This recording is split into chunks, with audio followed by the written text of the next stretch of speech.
What's up, Seahawks Nation? Pull up a chair, because today's video is absolutely wild. We've got 3 bombs straight from behind the scenes in Seattle that are going to shake every true 12 to the core. First, there's a player who's been such a letdown that even rival fans are wondering how he ended up on the wrong list. Then, a potential new piece that could change everything for our new quarterback and shift the direction of this entire season. And to top it all off, a bit of news that could mark a turning point in John Schneider's future as GM of the Seahawks. This one's got inside info, context, and that emotional punch only someone who lives this team can deliver. So smash that like button, hit subscribe, and turn on the bell, because today's content is running on pure adrenaline. Let's get straight to it. A name that's basically become a symbol of frustration for Seahawks fans the past few years? Noah Fant. The tight end landed in Seattle as part of the blockbuster Russell Wilson trade package, remember that? He came along with Drew Lock and that haul of picks that flipped Denver's future, and not for the better, by the way. But unlike other players who found a way to reinvent themselves or at least earn their spot on the roster, Fant just never delivered what we expected. The latest proof? PFF ranked him as the 25th best tight end in the league, and honestly, even that feels generous. Players ranked below him include guys like Tyler Higbee and even our old friend Will Dissly, who, despite constant injuries, left it all on the field every time. Just look at the numbers. In 47 games with the Broncos, Fant logged 170 receptions, 1,905 yards, and 10 touchdowns. In 48 games with the Seahawks, that dropped to 130 catches, 1,400 yards, and only 5 TDs. More games, worse production. And his blocking? Brutal. He scored a 34.5 pass blocking grade in 2024, third worst on the roster, and a 42.3 in run blocking, dead last on the team. Now here's the real issue.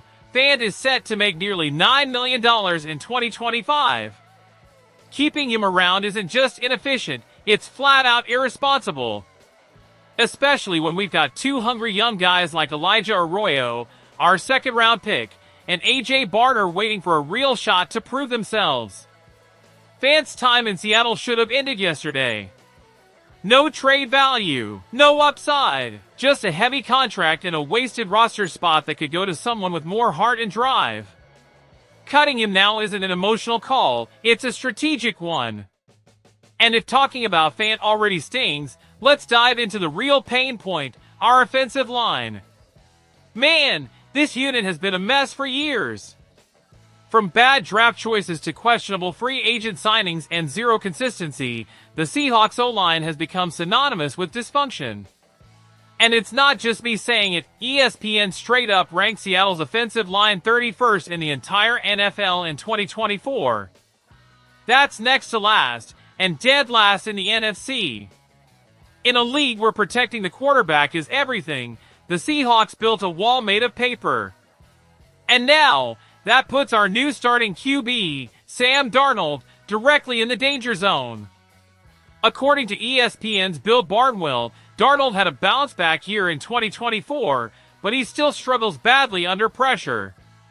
His QBR under pressure since 2018 is just 17.2, ranking 34th out of 50 QBs with at least 900 dropbacks.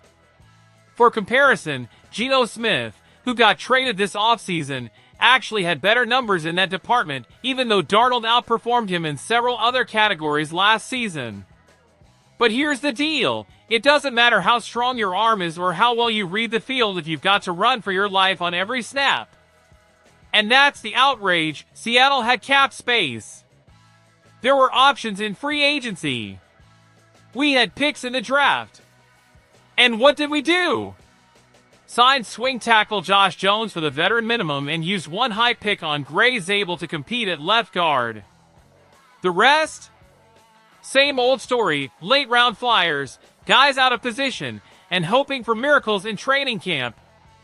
The offensive line was never a priority under Pete Carroll and John Schneider. But now, With the future of the franchise literally in Darnold's hands, ignoring the trenches could be catastrophic. If this unit doesn't improve, and fast, it won't just sink the season. It could cost Schneider his job. And honestly, if it means finally hiring someone who takes the O-line seriously, maybe that wouldn't be such a bad thing. If you've made it this far, you're a real one, a 12th through and through. So drop a like, hit that sub button and ring the bell, because we've still got more coming your way. Now let's talk about the possible move that could flip this whole thing around.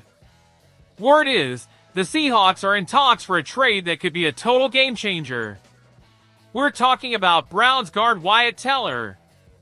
According to Heavy.com, there's a potential deal on the table where Seattle would receive Teller and a 2026 7th round pick in exchange for a 2026 5th rounder. Sound lopsided? Maybe. But it actually makes a lot of sense. First, Cleveland's in a serious cap bind and could clear over $7 million by moving Teller after June 1st. Second, yeah, Teller's play has dipped a bit, but he's still been miles better than any right guard Seattle put on the field in 2024. Let's break it down. In 13 games, Teller gave up 27 pressures and 2 sacks. Project that over a full season, and you're looking at around 35 pressures and 3 sacks.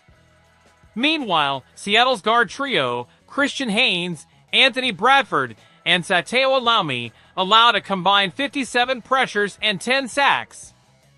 As for penalties, Teller had 6. Our guys? 16. The difference is massive. And with just 1 year left on his contract at about $14 million, Seattle can absorb that cap hit easily. We've got over $31 million in space. So is it worth it? Absolutely. Even if Teller never gets back to his all-pro form, he'd still be a massive upgrade for the weakest unit on this roster. And the trade cost? Basically nothing. Sure, it might not happen. But if it doesn't, we'll have to start praying hard that new O-line coach John Benton can work miracles with the scraps we've got. And the craziest part of all this? There's still hope. Because as much as Fan has disappointed, Elijah Arroyo could be the breakout star of the season. As shaky as Darnold's been, he showed last year he can lead a solid offense if he has protection. And even with all the front office missteps, there's still raw talent on this roster. But the pressure is on. John Schneider's been running this team for over a decade. He's built contenders, found draft gems, but he's also made some serious misfires.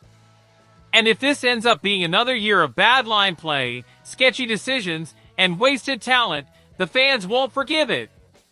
The NFC West is wide open. The Rams are rebuilding. The Cardinals are still a mystery.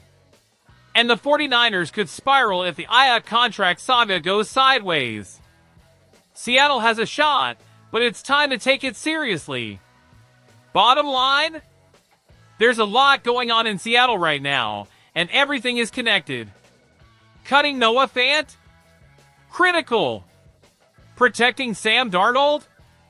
Urgent. Going after a guy like Teller? Necessary. These are the moves that will define the season, and maybe the front office's future too. Now I want to hear from you 12s. Which of these situations has you most fired up? Can we really trust this O-line, or is it finally time to put some pressure on Schneider? And would bringing in Teller actually move the needle or not really change much? Drop your takes down below. I'm dying to know what y'all think. And of course, if you're loving this kind of content, hit that like, sub to the channel, and turn on notifications so you never miss a video. News always hits first right here for the real fans. Go Hawks!